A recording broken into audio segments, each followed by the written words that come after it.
Yo, what up, guys? I'm Micah. Welcome to my new podcast that I'm starting up. I'm a recording artist by trade. Um I'm in a band called The Messengers, and I just wanted to really showcase the creativity that goes into this nation and overall the world. But starting with San Diego, just want to talk to creators out here and people in every industry and kind of showcase how creativity plays a part in whatever trade you're doing or whatever industry you're in. So today I have with me one of my longtime friends, Santiago, What's or up? Santi. I've known this guy for like 20 plus years. He's seen me at every stage of my life, and he says this is the best stage. So hopefully I'm at a good place.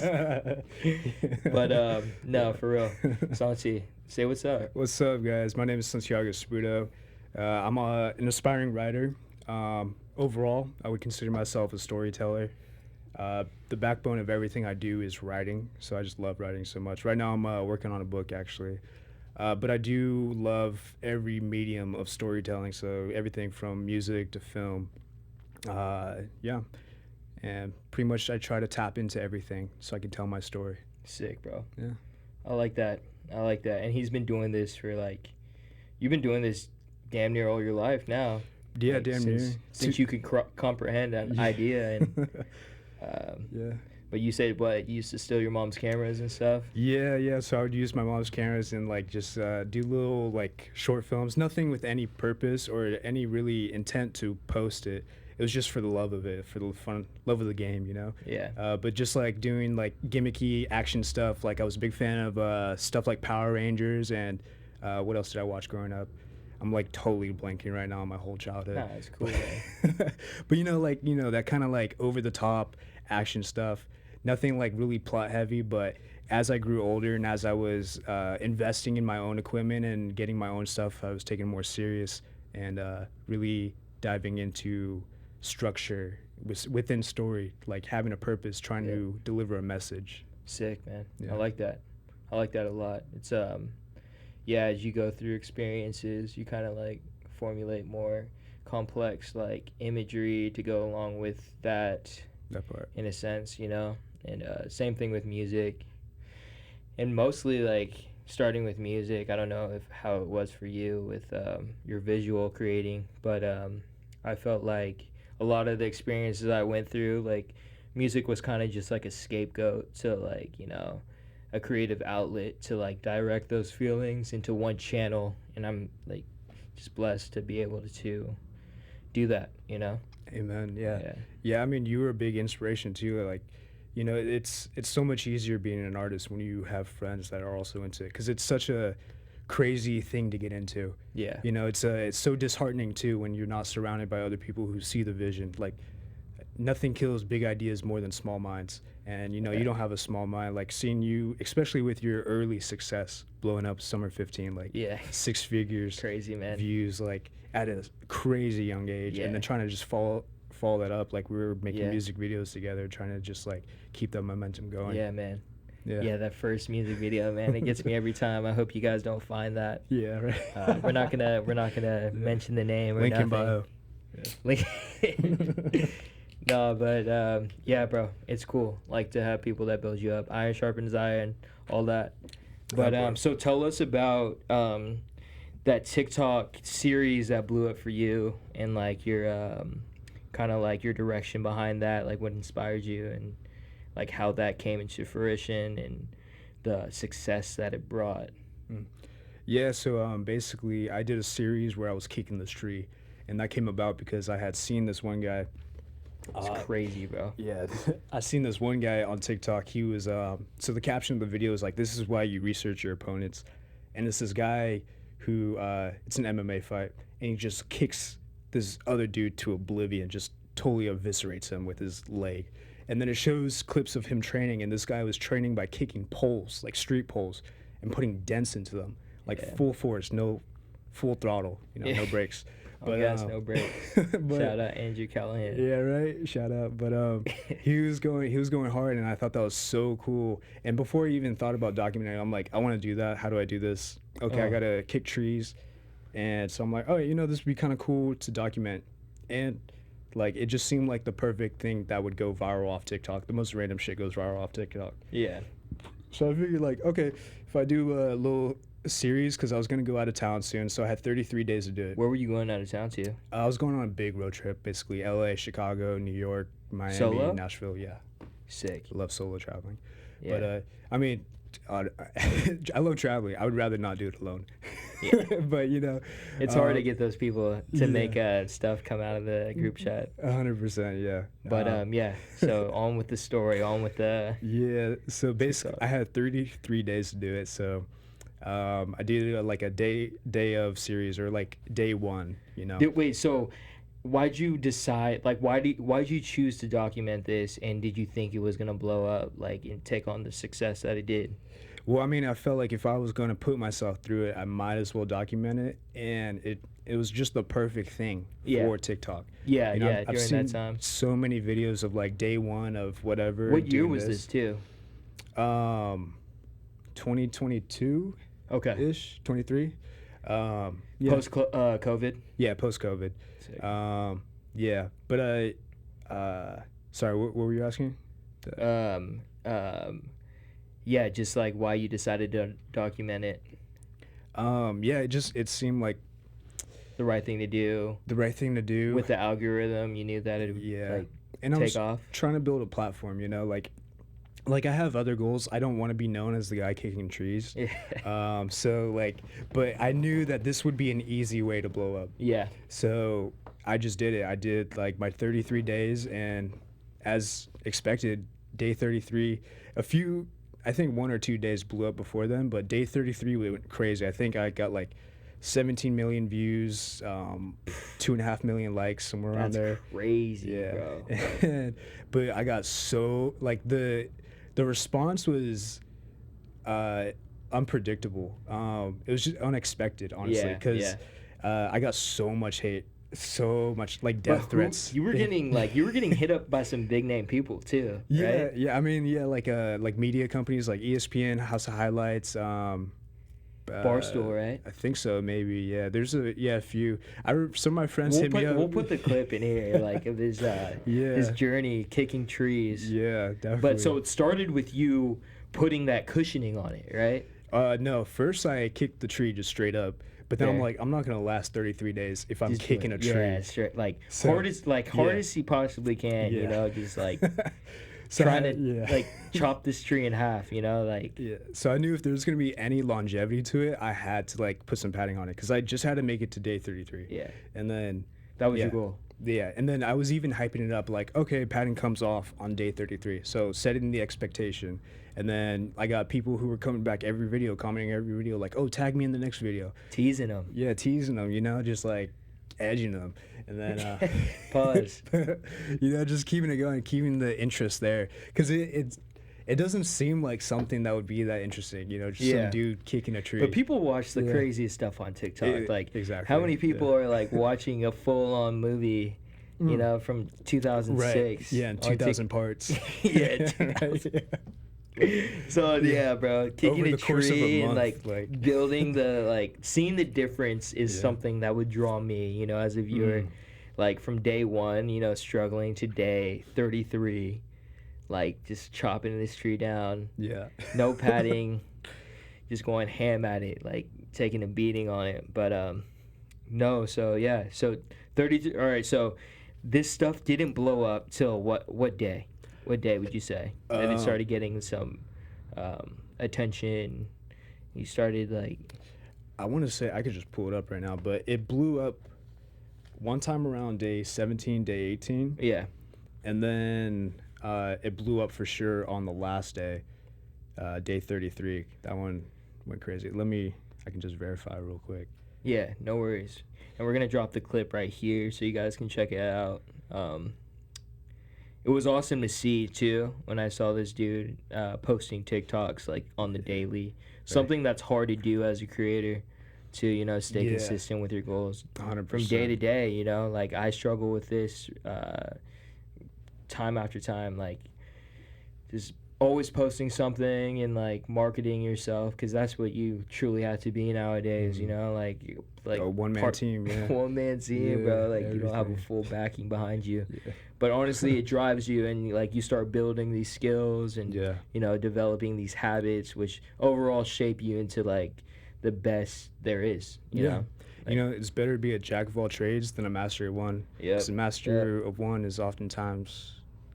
I forgot the full quote, but something like that. Something like that, yeah. But no, drop it in the comments. Huh? Yeah, right. Yeah, fill in the blank.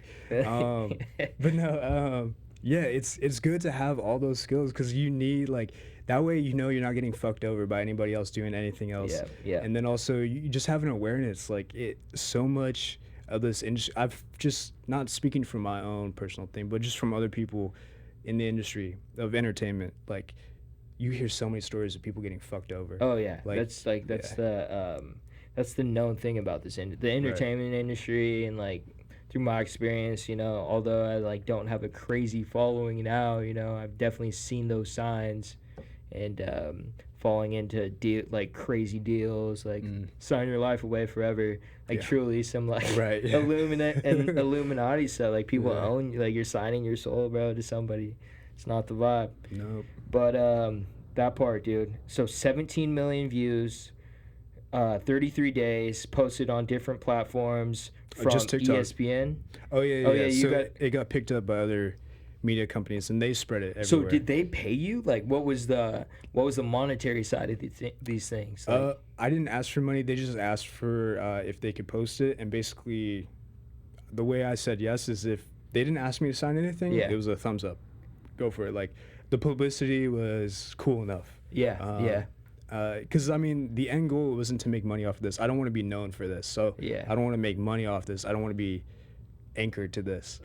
But then some other companies would hit me up and they're like, oh, but you got to like sign something. And then, Yeah. you read the fine print. It's like, okay, we got to keep your videos, and any videos you post after this, we got to keep. It's like really fuck shit. Like, they're really trying to fuck you over Yeah, out totally. here. Yeah. And they do that to people like day after day, bro. Yeah. Especially with all the great content that people have been dropping. It's like, dude, it's easy to fall into a trick. They'll wave like a couple bands over you, Right, yeah. on something you put your hard-earned work into. But yeah, that's just tale as old as time, right? But yeah, so dude, I like that a lot, and it was cool to see as a friend, Yeah. that success, because That's it cool. really Thank you. like brought me like, oh snap, this thing is attainable, Yeah. not feels just real, yeah. not just the numbers, but like building that platform. It's cool to have that platform, especially as a storyteller, or like a music artist, like whatever you're doing, it's cool to have a platform and to spread that creativity and to influence others and to inspire others is really it, right? That part. So you said you didn't want to be known for that platform. So what do you speak on what you want to be, like what you're chasing after, like your main goal, like what you're trying to attain, if that's not it, like, because you did the 17 million, bro. Like you made that over a month, like that's crazy. But so yeah, speak on that. What's up with you? I would say, like, the end goal is just to be known for my stories. Like, Yeah. not even be known for my stories. Honestly, the end goal is really just like do everything in honor of God, to praise God, to like spread the Amen. gospel. Yep, that part. But like my target audience is people who want nothing to do with God, because that's where I came from. Like being an atheist for damn near 10 years. I understand that mindset. I understand wanting to curse God. Yeah. And that's the kind of people I want to reach. But I want to do it in a way where it's creative. So like people like J.R.R. Tolkien and C.S. Lewis inspire me Yeah. in that aspect, because these are like Christian authors who have created worlds like, The Lion, Witch, and the Wardrobe. Yeah. Like that's like a analogy for Jesus Christ. Aslan is an analogy for Jesus Christ. And then J.R.R. Tolkien, like the whole story of The Hobbit and Lord of the Rings. That's basically a Christian story, but he like mask it in a way to where it's digestible for people who aren't into Christ. Yeah. So I just want to make it digestible, and I want to tell stories that are fun, entertaining, but also have like themes and morals that align with the teachings of Christ. That's awesome, bro. Yeah. That's cool. That's cool. Hell yeah. What when did you kind of Oh, put yeah. that together? Like, what kind of brought you to that? And like,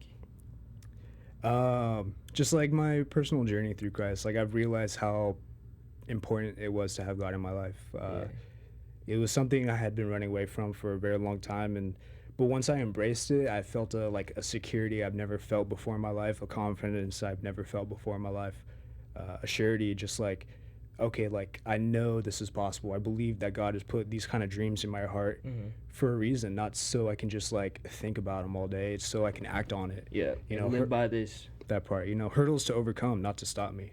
right? So, you know, that's what inspires me to like keep pushing. And I want to, you know, I'm working on my book right now, and I want to write stories, and then eventually I want to turn these books into screenplays, and then these screenplays into movies, and then these movies are gonna have music, and I will, you know, Yeah, I want you to be a part of that, and like creating just like that's what I love about film so much is it encapsulates so much. It encapsulates every form of art. Like you got stills moving, yeah, audio, everything you can imagine in movies. So, and then all of it to honor God, even if it's not like directly in somebody's face, like, mm-hmm. oh, praise Jesus. Like, I want something that's like badass, like Lord of the Rings, Yeah, where you got people who are atheists and they don't even know it, that they love Lord of the Rings and it's a Christian story. Like, or, you know, a story that reflects the teachings of Christ, yeah, not to necessarily Christian. yeah. And I feel like a lot of that fan base comes from, or like is exactly what who you're trying to reach. You know, Mm-hmm. like people that don't have a faith in a Yeah. higher power, Yeah. which is cool. That it's funny how that works, right? Right. Yeah. 100%. But kind of to switch up the momentum and the pace of this. But so you're into traveling. You've done some traveling over time, Yes. solo and with friends, right? Yeah. Yeah. Sick. Kind of Yeah. talk about that, like, because you've been to a few different countries now, and Yeah. like solo too, right? You've done some solo trips. Yeah. Yeah. I guess like for solo overseas, I went to Prague, but I've went over there solo, but I actually met up with a friend who I'd met in LA. Tight. But yeah, I was in Turkey for a full 24 hours by myself, but I wasn't allowed to leave the airport because of a visa. So I don't know. I don't know if that counts. Yeah. But Let us know in the comments. Does that count? Yeah. Probably not. Yeah. What do you think, chat?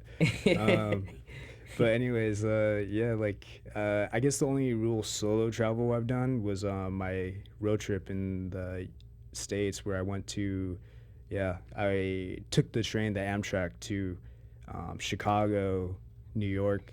I flew to Miami, bus to Nashville, train back to LA. That was a fucking nightmare. Damn, Don't take a the train. bus? Fuck Amtrak. That shit sucks. So many delays. I was on the train for 3 days to. It was supposed to be a 3-day trip to from LA to Chicago. Yeah. And we got delayed a whole day. Just stuck on the tracks for like 12, 18, 24 hours. Oh, that will Not drive a man moving. insane, bro. Yeah, and I'm in coach, dude. Like the seats don't go back. Like you're. Dang. You know what I mean? Like The struggle is real. Yeah, no showers. I was stinky, bro. Yeah. That's stank. That's rank, 4 dude. days, bro. No, it's too For a much. full day. Fuck Amtrak. Think about that duck butter that you have built up. But no, for real talk though. What's some like crazy travel stories that you have? Like you've taken all this public transport, you've been exposed to all different walks of life. Like, do you have any like crazy travel stories? Like I'm sure encounters? I do, like yeah. you probably got to think about it for a second, Yeah, huh? for a second. Make sure they're family friendly, huh? Yeah, right. Nothing comes to mind right now except for just like partying, but that's like typical of Yeah. Doesn't matter where I am, like the parties are always at a certain point there's a everyone's threshold it's partying. gonna get crazy. But like anything specific to traveling, not really. I'm still kind of stuck on that whole Amtrak business. They fucked me over. But Hey, we want our money back, Amtrak. Yeah, for real. Come on, I had a $500 rebate. They took that away from me. dude. Yeah. Damn. Yeah. Well, I didn't use Amtrak it. sponsor Yeah. this pod. First pod. It's gonna get like 5 Yeah. views, but Yeah. it's a marathon, not a sprint, right? Yeah, that part. I'm going for the distance. Bring me back on episode 1000. Yeah. Yeah, or episode 100. Episode 100 is gonna be crazy, bro. Hell yeah. Yeah. But yeah, bro. So okay. So you started in Fresno. We grew up in Fresno, both of us. Clovis, to be exact. If you guys know the Central Valley like that, nothing but ag, farmland. Yeah. Meth and raisins. That's what they say. Meth and raisins, and sometimes a mix of both. Yeah. But nothing in between that. But no, before that, I was gonna say like, okay, so you started in Fresno, and then when we were 18, I remember you going to L.A. You started in L.A. Like, what brought you to do that at like a young age? Because it's like if you're from a small town, you know, people, it's hard to get out. It's hard to get out. You kind of have a good, you know, cushion, especially at that age, just getting out of high school, especially if you're not going into a 4 years straight after high school. Yeah. It's hard to get. It's easy to get stuck into like community. You know, stick around for a while, work your way up, take that gap year, whatever. But you went straight to LA. You took your diploma and you went like, oh, peace. I'm going to the big city type. Yeah, pretty much. I mean, I was like kind of speaking into existence. Just kind of telling everybody after high school, especially. So our friend Colton had moved out first. I think he was like the first one in our kind of closer friend group. I remember Colton. Yeah. Who moved out, and he went to Huntington, and I spent a week or something with him. But it like really opened my mind to like I need to get the fuck out of Clovis. Yeah.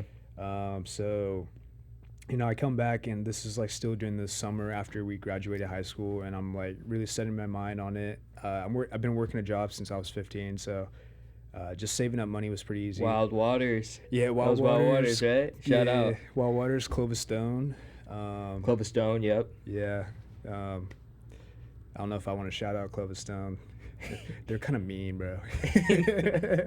no, shout out Ben, bro. Yeah, shout out Ben. Shout out Ben. No, they're good people. They're good people. I don't know. Yeah, we'll skip past that. Yeah. But yeah, you stacked up some bread. Yeah. And did you have this idea in mind? Yeah. So I knew I was gonna move to LA. And it was just a matter of just like making it happen. So how'd you find this ad? He had a crazy living situation. I just want to pick at that for a second. I don't know how I found it. They were advertising as an artist housing. Yeah. So it just seemed like the perfect place. Oh, I can be in a spot surrounded by a bunch of different artists. And it was in a certain sense, but it was also kind of like a halfway house meets a dumpster, I guess. But yeah, it was pretty messed up. Like I remember showing up, my dad drove me, and that was an emotional thing. Just like you know, I love my dad so much, and it was just such a hard moment of like going on this 4-hour drive with him, and he was at the time very old man. Mm-hmm.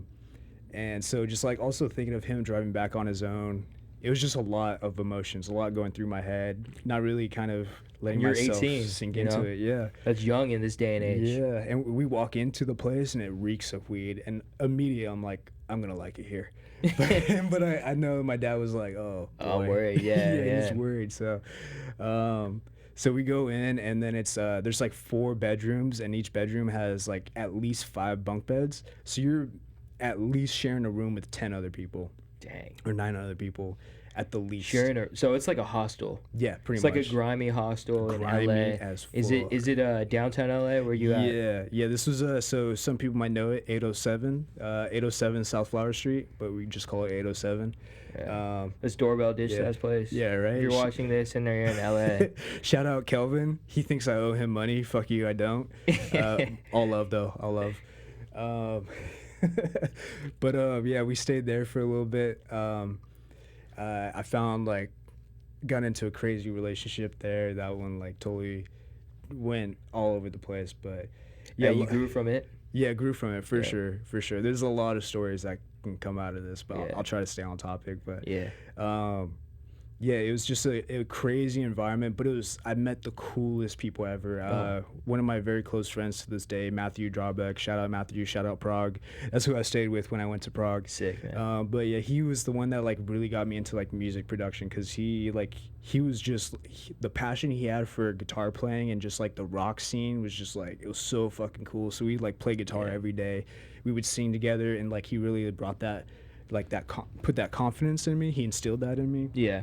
I'm just like not giving a fuck and being that rock star mentality. Yeah. Like I love that dude, and we're like pretty much the same age, like similar to me. And I think no, he might have the same birthday as Landon, March 13th. Yeah. Oh no, my bad. April 7th. He's April 7th. But yeah, it's like pretty. But yeah.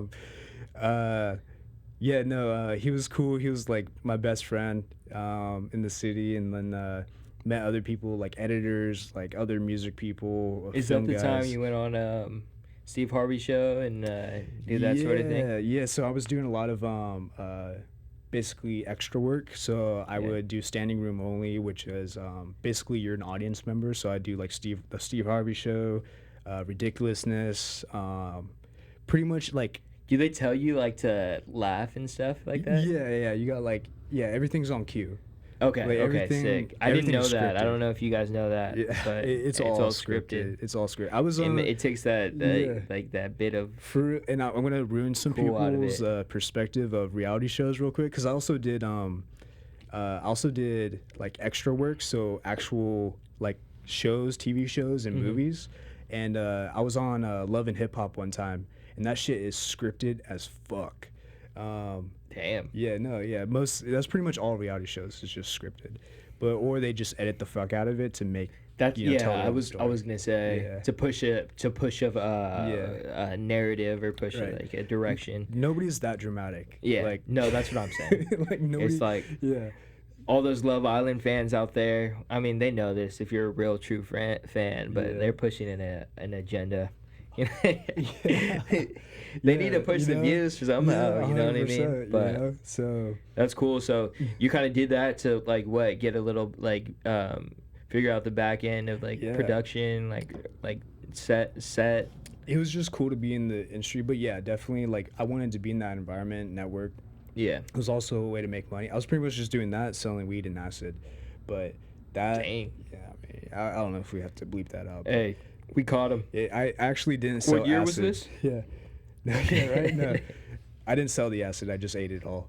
But the TV shows and all that was a cool experience. You meet some cool people, but the crew was cool.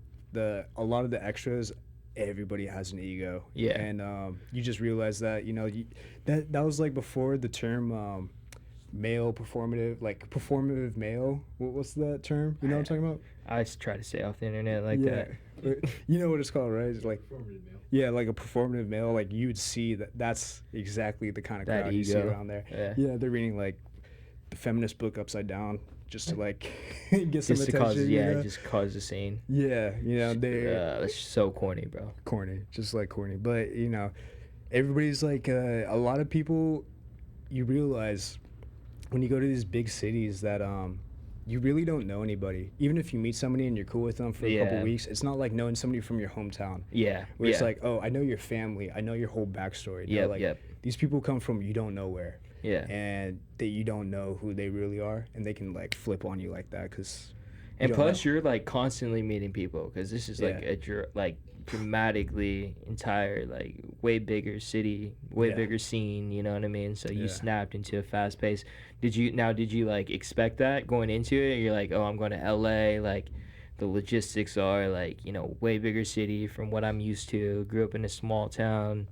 Like the infrastructure, like the different pockets, the different neighborhoods. The different walks of life. Were you prepared for that? Like, were you expecting that, or did that just hit you at that age? It kind of just hit me. I think the biggest thing I was thinking about was like, oh, I'm gonna have to like cook my own food. I'm gonna have to do my own laundry. Yeah, I'm gonna have to grow the fuck up. So I was just so naive. I really didn't know what to expect. I didn't think to expect. I was just like, oh, it's just like I don't know. I don't know what I was thinking. I Yeah. didn't have any expectations. You were just living in the moment. living in the moment, you Yeah. know. And yeah, it kind of hit me, but it hit you in like small moments. Yeah, But Spurs. yeah, but overall, it was just an experience. Like that's just life. Yeah. No matter where you go. I like LA, you know what I mean? And Yeah. I think LA is obviously like a boiling pot for everything that we love, right? Yeah. But with that comes the performative males Yeah. and like, you know, all the people that try to want to take advantage of others. And yeah, bro, it's like that typical LA, but underneath that there's a lot of culture there is what I respect. And like everything that you see in the movies you can kind of do, you know, Yeah. like go to Hollywood, see the sign and stuff, like the Yeah. basic typical like what is it, a Griffith Observatory, Yeah, Griffith Mulholland Observatory. Drive, Yeah. like dude, you can kind of live that rock star lifestyle like you grew up seeing, you know, which is Yeah. cool. Like It I don't definitely know, it's feels like like a movie set yeah. everywhere you go. Oh Yeah. man, yeah, Yeah. it does. It's it does. GTA 5. And people come were to like life. performing like actors or something, you know what I mean? Like they have Yeah. something to show.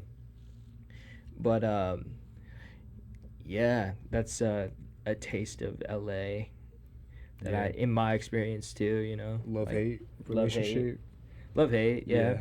Yeah. And respect it for what it is, you know. Yeah. Like I'm really open to all different types of like cultures and walks of life, and I like Yeah. understanding things and being a person that's open and taking days one at a time. But yeah, it seems like you're the same way too, though. Like the way Yeah. you went out there and just kind of took it for what it was. Yeah. Yeah. Yeah, definitely. And I mean, LA's a perfect spot for that, where like it's a melting pot of cultures. And you know, if you're not cultured at all, big city is definitely the place to go, because then Yeah. you'll be exposed to Humbled real quick. Yeah, humbled real quick, and you'll meet all corners of the world in one spot. So, And there's different perspectives Yeah. beyond your own, you know. yeah, it radicalized me for sure. Yeah. But it was a nice going between LA and Fresno, like kind of balanced me out. It helped me develop my own opinions, my own stance.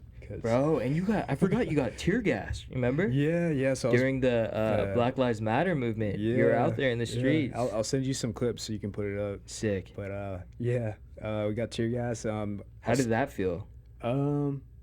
It was like tear gas, you know. It just burned your eyes, you know, your face, your Dang, nose, your mouth, bro. your lungs.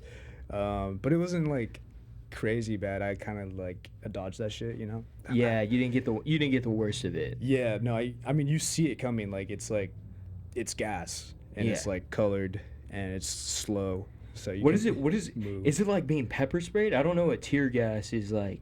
What it is like? Yeah, it's pretty much being pepper sprayed. It's like pepper spray that it's non-directional. It just like kind of fills the space. Yeah.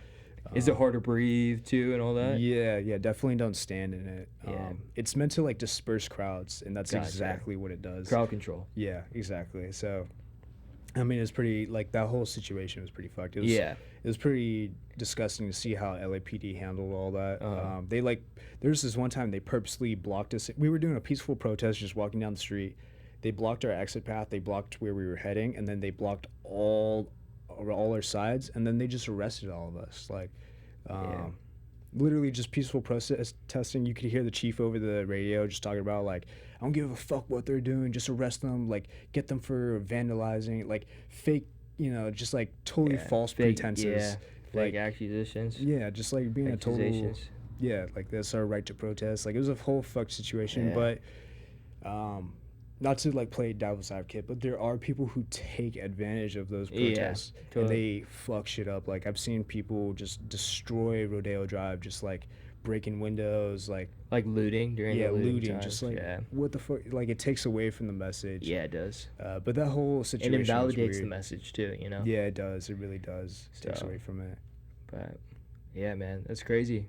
Being alive during that time, you know, that's something Mm-hmm. everyone's gonna talk about in the history books and stuff. Yeah, I mean it's good though to bring attention to the causes. Yeah, for sure. You know? Yeah, so many Um, people live under a rock, and they had like selective empathy. You know. Yeah. All right, chat. Expose yourself to the world. Yeah. No. I was gonna say, so to bring it back, let's not get too political, but to reel it back in. No, all good. To reel it, I don't want to get canceled on episode 1. Right, man. yeah. Put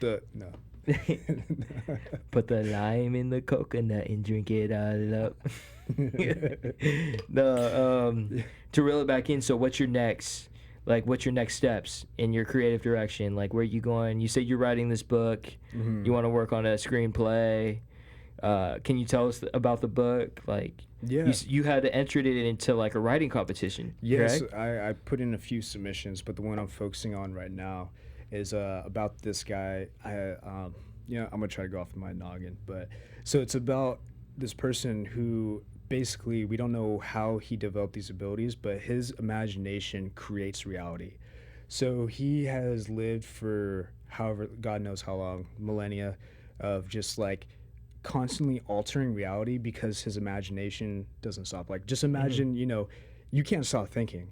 It's gonna keep going. Your reality keeps changing, and he basically loses himself to his imagination, to his mind. He lives out so many different lifestyles, so many different stories, and I say he, but by the point to where we're introduced to him, he's